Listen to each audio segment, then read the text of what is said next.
तो hello everyone, स्वागत है आप सभी लोगों का डीएलपी यानी कि डेली लॉ पॉडकास्ट में। आज यहाँ पर हम लोग चैप्टर नंबर 5 के इस पर्टिकुलर पॉडकास्ट को स्टार्ट करेंगे। इस पर्टिकुलर पॉडकास्ट को मैं ट्राई करूंगा 3 पार्ट में बनाऊंगा।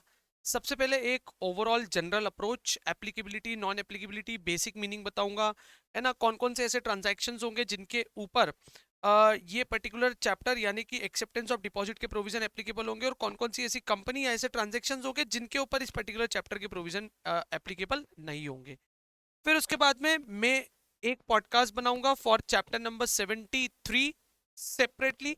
एक पॉडकास्ट बनाऊंगा section number 76 and section number 76A और सेक्शन नंबर 74 के ऊपर, क्योंकि जब हम लोग सेक्शन नंबर 76 की बात करेंगे तो वहां पर ऑलमोस्ट जो भी 24-25 पॉइंट्स है उसमें 20 point same to same section number 73 के होंगे, और 76 में हम लोगों को जो 3-4 नए पॉइंट पढ़ने रहेंगे वो पर्टिकुलर पॉइंट्स को हम लोग यहाँ पर डिस्कस कर लेंगे।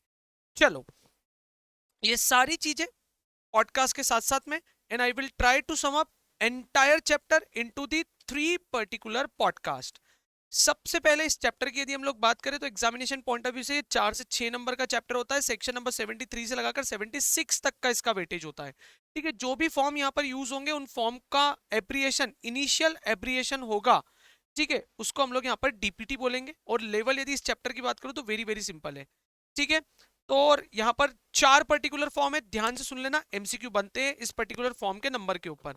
सबसे पहला फॉर्म नंबर 1 होता है जो कि हमसे बात करता है, यानी कि डीपीटी 1 होता है जो कि हमसे बात करता है बेटा जी सर्कुलर, और circular in the form of advertisement inviting deposit.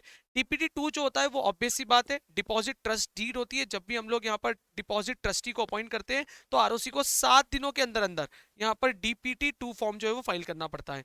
फिर उसके बाद में यदि हम लोग बात करें डीपीटी 3 की, डीपीटी 3 जो है वो रिटर्न्स ऑफ डिपॉजिट की बात करता है। रिटर्न ऑफ डिपॉजिट नाउअडेज ये मैंडेटरी हो गया है, आपको हर फाइनेंशियल ईयर के खत्म होने के 30 जून के अंदर अंदर आपको ये डिपॉजिट रिटर्न जो है वो फाइल करना पड़ता है to the ROC with prescribe fees.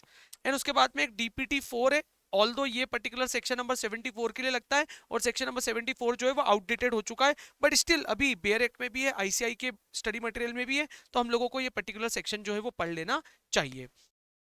सबसे पहली चीज हम लोग यहाँ पर बात करते हैं कि सर डिपॉजिट क्या होता है, डिपॉजिटर्स कौन होते हैं, और यहाँ पर कौन कौन सी ऐसी कंपनीज है जिनके ऊपर ये पर्टिकुलर चैप्टर के प्रोविजन जो है वो एप्लीकेबल नहीं होंगे, एंड कौन कौन से ऐसे ट्रांजैक्शंस है जहां पे हम लोग यदि बात करें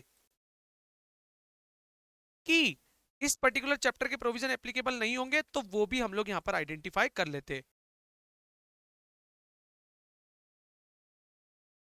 चलिए, सबसे पहली चीज, कुछ इंपॉर्टेंट टर्म्स है जहां पर इनको इन्होंने एक्सप्लेन करके रखा है। इन्होंने सेक्शन नंबर 231 में डिपॉजिट की डेफिनेशन दी है, जहां पर इन्होंने बोला है deposit includes any receipt of money by way of deposit और लोन और in any other form by a company, but it does not include such category of amount. और सच कैटेगरी ऑफ अमाउंट का मतलब होता है बेटा वो 19 टाइप के ट्रांजैक्शंस। ठीक है, फिर यहां पर यदि मैं बात करूं तो डिपॉजिट की जो डेफिनेशन होती है वो इंक्लूसिव डेफिनेशन है। डिपॉजिट के अंदर किसी भी टाइप की मनी जो आपने रिसीव की है बाय वे ऑफ डिपॉजिट बोल दो, लोन बोल दो, या एनी अदर फॉर्म बोल दो, उसको हम लोग यहाँ पर डिपॉजिट बोलते हैं। डिपॉजिट का जो रीपेमेंट होगा ना बेटा वो टाइम बाउंड होगा, और मैं आपको अभी बता देता हूँ कि minimum period of acceptance of deposit is 6 months and maximum period of acceptance of deposit is 36 months. आपको 36 मंथ्स के अंदर अंदर ये डिपॉजिट को रीपे करना ही पड़ेगा। सर डिपॉजिट सिक्योर्ड भी हो सकती है, अनसिक्योर्ड भी हो सकती है, और कुछ कुछ ट्रांजेक्शन ऐसे होंगे जिनके ऊपर इस पर्टिकुलर चैप्टर के प्रोविजन एप्लीकेबल नहीं होंगे, मतलब हम लोग उनको डिपॉजिट की कैटेगरी में कंसिडर नहीं करेंगे। सर आपको पता है क्या डिपॉजिट जो है ना वो जॉइंट नेम से भी एक्सेप्ट कर सकती है कंपनी, जो भी डिपॉजिटर होंगे वो जॉइंटली भी कंपनी को डिपॉजिट दे सकते हैं, बट हमेशा ध्यान रखना नॉट मोर देन 3, ये 3 से ज्यादा नहीं हो सकते। ठीक है, जो भी कंपनी को डिपॉजिट देगा डिपॉजिटर, वो डिपॉजिटर के साथ साथ उसका एक सर्वाइवर यानी कि नॉमिनी भी होना चाहिए। ठीक है, यहां पर इन्होंने बोला है कि every deposit accepted by the company shall be repaid with interest. तो interest, maximum rate of interest वो होगा जो एनबीएफसी के केस में आरबीआई ने प्रिस्क्राइब करके रखा हुआ है, उससे ज्यादा रेट से आप इंटरेस्ट नहीं दे सकते हो, कम रेट से इंटरेस्ट देना ये कंपनी का डिस्क्रिप्शन होगा। ठीक है, pre mature repayment of deposit can be made by the company. यदि कोई डिपॉजिटर रिक्वेस्ट करता है कि हमको समय सीमा से पहले, हमारी मेच्योरिटी पीरियड से पहले ही यदि डिपॉजिट चाहिए, तो कंपनी यहाँ पर उसको समय सीमा से पहले भी क्या कर सकती है, डिपॉजिट दे सकती है। तो उस केस में वो कंपनी उसका पैनल इंटरेस्ट चार्ज कर लेगी, एट द रेट ऑफ 1% का रिडक्शन लगा देगी। ठीक है, यहां पर सेक्शन नंबर 73 आएगा, सबसे पहला सेक्शन, जहां पर बोला गया है कि प्राइवेट कंपनी केवल और केवल अपने मेंबर से ही डिपॉजिट एक्सेप्ट कर सकती है, मेंबर के अलावा किसी और से वो डिपॉजिट एक्सेप्ट नहीं करेगी। ठीक है, आगे इन्होंने बोला है कि पब्लिक कंपनी जो है वो मेंबर के साथ साथ पब्लिक से भी डिपॉजिट एक्सेप्ट कर सकती है, लेकिन पब्लिक से डिपॉजिट एक्सेप्ट करने वाली कंपनी केवल और केवल वो सर्टेन एलिजिबल पब्लिक कंपनी यानी कि ईपीसी ही होगी, जो मेंबर से भी, मेंबर के साथ साथ पब्लिक से भी डिपॉजिट एक्सेप्ट कर सकती है। चलो, जब बात निकली है ईपीसी की, तो हम लोग इसी पर्टिकुलर पॉडकास्ट में ईपीसी की बात भी कर लेते हैं। सर, ईपीसी का मतलब क्या? ईपीसी का मतलब एलिजिबल पब्लिक कंपनी। तो इससे क्लियर हो रहा है कि पब्लिक कंपनी होना चाहिए सबसे पहले। अब इसकी एलिजिबिलिटी का मतलब क्या? या तो उस कंपनी की नेटवर्थ 100 करोड़ रुपया उससे ज्यादा होना चाहिए, या उस कंपनी का टर्नओवर जो है वो 500 करोड़ रुपीस या उससे ज्यादा होना चाहिए। इन दोनों में से जो भी एक क्राइटेरिया फुलफिल हो गया, प्लस यदि वो कंपनी पब्लिक कंपनी है, तो वो कंपनी एलिजिबल पब्लिक कंपनी हो जाएगी, और वो इस केस में पब्लिक से भी डिपॉजिट एक्सेप्ट कर सकती है। सर, अब सवाल ये उठता है कि कोई भी कंपनी मैक्सिमम कितना डिपॉजिट एक्सेप्ट कर सकती है? तो बेटा देखना, आपको ना डिपॉजिट की लिमिट 35% मिलेगी हर जगह, और आपको पता है रेजोल्यूशन कौन सा पास करना है, उसके लिए लिमिट ना आपको 100% of paid up share capital plus free reserve plus security premium account का बैलेंस मिलता है। बेटा मैं आपको इस पॉडकास्ट में क्लियर कर देता हूं, दोनों ही लिमिट अलग अलग है। आपको एक बात मान के चलना है कि जब भी कंपनी डिपॉजिट एक्सेप्ट करेगी, वहां पर ओआर यानी कि ऑर्डिनरी रिजोल्यूशन ही पास होगा। लेकिन यदि कोई कंपनी अपनी paid up share capital, free reserve और सिक्योरिटी प्रीमियम अकाउंट के बैलेंस से भी ज्यादा, इनका टोटल करने से भी ज्यादा की यदि डिपॉजिट एक्सेप्ट कर रही है, तो फिर उस केस में आपको डिपॉजिट एक्सेप्ट करने से पहले, सर्कुलर इश्यू करने से पहले, आरओसी के पास सर्कुलर फाइल करने के इमीडिएट बाद आपको स्पेशल रेजोल्यूशन पास करना पड़ेगा। ठीक है, तो यदि औकात में हो, यानी कि 100% of paid up share capital plus free reserve plus security premium account के बैलेंस के अंदर अंदर आप डिपॉजिट एक्सेप्ट कर रहे हो, तो ओआर से काम चल जाएगा। However maximum deposit company generally generally generally जो एक्सेप्ट कर सकती है वो 35% ही एक्सेप्ट कर सकती है। ठीक है, तो ये बात भी मैंने बता दी कि 181 सी की limit, section number 180 subsection number 1 clause C की लिमिट ये बोलती है कि यदि आप 100% of paid up share capital, free reserve और सिक्योरिटी प्रीमियम अकाउंट के बैलेंस के अंदर अंदर यदि आप डिपॉजिट एक्सेप्ट करते हो, तो ओआर से काम चल जाएगा, अदरवाइज इसको क्रॉस करते हो तो एसआर लगेगा। ठीक है, टाइप्स ऑफ डिपॉजिट यहाँ पर इन्होंने बोला है कि सिक्योर्ड भी हो सकती है, अनसिक्योर्ड भी हो सकती है। ठीक है मालिक, जो डिपॉजिट देता है उसको हम लोग यहाँ पर क्या बोलते हैं? डिपॉजिटर बोलते हैं। ठीक है, चलो ये बात भी बहुत अच्छी हो गई। जब भी कंपनी में को डिपॉजिट देनी पड़ेगी, जब भी कंपनी को जब भी कंपनी, एक मिनट रुको वापस से बोलता हूँ, जब भी कंपनी डिपॉजिट एक्सेप्ट करने के लिए कोई सर्कुलर इशू करेगी, तो जो भी कंपनी को डिपॉजिट देना चाहेगा, वो डिपॉजिटर को कंपनी में जाकर एप्लीकेशन फाइल करनी पड़ेगी, या तो ऑफलाइन भी कर सकता है या ऑनलाइन भी कर सकता है। ठीक है, अब मैं आपको सबसे पहले ये बताता हूँ कि वो जो 19 टाइप के ट्रांजेक्शन है, जिनको, जिनके ऊपर मतलब भले ही कंपनी के पास इस रूट से पैसा आया है, लेकिन हम लोग इनको कभी भी डिपॉजिट कंसिडर नहीं करेंगे। तो sir what is deposit? Deposit means any receipt of money excluding, इन चीजों को छोड़ देना।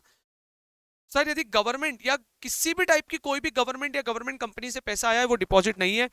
फॉरेन गवर्नमेंट से फॉरेन रेमिटेंस यदि आया है, आपको कोई फॉरेन सिक्योरिटी मिली है, कोई फॉरेन से आपको कोई ग्रांट मिली है ना, जिसके भी ऊपर फेमा के प्रोविजन एप्लीकेबल होते हैं, वो भी कभी भी डिपॉजिट के तौर पे कंसिडर नहीं होगा। बैंक, पब्लिक फाइनेंशियल इंस्टीट्यूशन किसी इंटर कंपनी से कोई भी आपको पैसा मिला हुआ है, वो भी कभी भी डिपॉजिट के तौर पे कंसिडर नहीं होगा।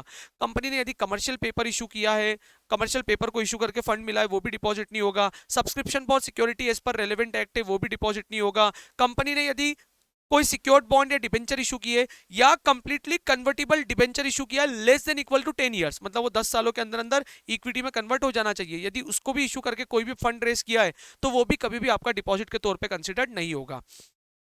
कंपनी ने यदि कोई listed non convertible debenture issue किए, भले ही वो अनसिक्योर्ड क्यों ना हो, तो भी यदि उससे कोई भी फंड रेस किया है, तो उसको भी भले ही पैसा आ गया है, भले ही एनी रिसिप्ट ऑफ मनी हुई है, लेकिन हम लोग कभी भी उसको डिपॉजिट कंसिडर नहीं करेंगे। Sir Nidhi company, chit fund company, startup company के केस में आपको ना लिमिट देखनी पड़ेगी। स्टडी मटेरियल एक बार खोल के देख लेना, वहां पर कुछ लिमिट देकर रखी हुई है 25 लाख आई थिंक सो, और 100 लाख रुपीज की, जो भी वॉट एवर भी द लिमिट देकर रखी है वो लिमिट आप एक बार स्टडी मटेरियल खोलकर देख लेना। सबसे स्टार्टिंग में ही वो certain type of transaction which is not considered as deposit वाले हेडिंग में मिल जाएगा आपको स्टार्टअप का। CIS, AIF, MF, VCF, InvITs, यदि आपने इनसे भी कोई भी पैसा लिया हुआ है तो वो भी डिपॉजिट के तौर पे कंसिडर्ड नहीं होगा। सर यदि कंपनी के डायरेक्टर और relative of a director in case of private company, यदि प्राइवेट कंपनी है तो कंपनी के डायरेक्टर या डायरेक्टर के रिलेटिव से कोई भी पैसा लिया है वो भी आपका डिपॉजिट पे कंसिडर नहीं होगा। यदि अदर देन प्राइवेट कंपनी है तो डायरेक्टर से लिया गया पैसा जो है वो कभी भी डिपॉजिट के तौर पे कंसिडर नहीं होगा। सर यदि एम्प्लॉय से आपने उसकी अप टू 12 मंथ्स की सैलरी जितना अमाउंट यदि लिया है, तो भले ही कंपनी के पास पैसा आया है लेकिन अप टू 12 मंथ्स की सैलरी जितना पैसा है तो वो कभी भी डिपॉजिट के तौर पे कंसिडर नहीं होगा। उससे ज्यादा एक्सेप्ट कर लिया है तो अप टू 12 मंथ्स को डिपॉजिट मत मानना, और उसके ऊपर जो भी अमाउंट होगा आप फिर उसको वहां पर डिपॉजिट मान लोगे। सर प्रमोटर या प्रमोटर ने कोई बैंक को गारंटी दी है, कोई स्टेपुलेशन दिया है, तो वो भी कभी भी डिपॉजिट के तौर पे कंसिडर नहीं होगा। Sir in case of ordinary course of business है ना, यदि आपने कोई non interest bearing amount held in trust यदि इशू किया है, या कोई ट्रेड एडवांसेस आपने इशू एक्सेप्ट किए है, यानी कि प्री बुकिंग का पैसा आया है या कोई सिक्योरिटी इशू करके आपके पास कोई पैसा आया हुआ है, ठीक है, वहां पर 365 डेज की लिमिट एक बार स्टडी मटेरियल खोल के देख लेना in case of trade advances, तो मालिक इसको भी कभी भी हम लोग डिपॉजिट के तौर पे कंसिडर नहीं करेंगे। ठीक है, अब यहाँ पर कुछ एक दो चीजें जो आपको स्टडी मटेरियल से देखनी पड़ेगी। In case of share application, यदि आपके पास शेयर एप्लीकेशन की कोई मनी आई है तो 60 डेज एक्सपायर होने के 15 डेज के अंदर अंदर आपको रिटर्न करनी पड़ेगी, otherwise it will be treated as deposit. Sir वैसे कि वैसे ही शायद कोई एडवांसेस यदि आपके पास में आया और उसके अगेंस्ट में आपने उसको प्रोडक्ट इशू नहीं किया, या लिमिटेड प्रोडक्ट था, लिमिटेड क्वांटिटी में प्रोडक्ट था, और वो प्रोडक्ट आप उसको कमिटेड टाइम पीरियड में नहीं दे पाए, तो कमिटेड टाइम पीरियड खत्म होने के विद इन 15 डेज के अंदर अंदर आपको उसको पैसा रिटर्न करना पड़ेगा। यदि आपने उसको पैसा रिटर्न नहीं किया तो अब वो पैसा डिपॉजिट के तौर पे माना जाएगा, और उसके ऊपर इस पर्टिकुलर चैप्टर नंबर 5 के जो प्रोविजन है वो चैप्टर नंबर 5 के प्रोविजन यहां पर एप्लीकेबल हो जाएंगे।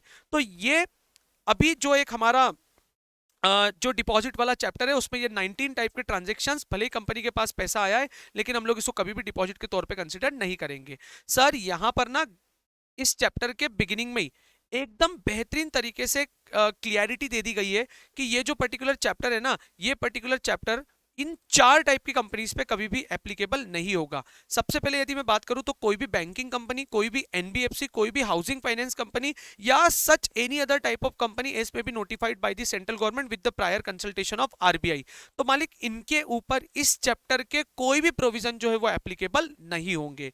तो इस पॉडकास्ट में मैंने इस पर्टिकुलर चैप्टर का एक पूरा बैकग्राउंड आप लोगों के सामने बता दिया है। नेक्स्ट पॉडकास्ट में हम लोग सेक्शन नंबर 73 के बारे में एकदम डिटेल में डिस्कशन करेंगे। तब तक के लिए thank you so much, take care and work hard.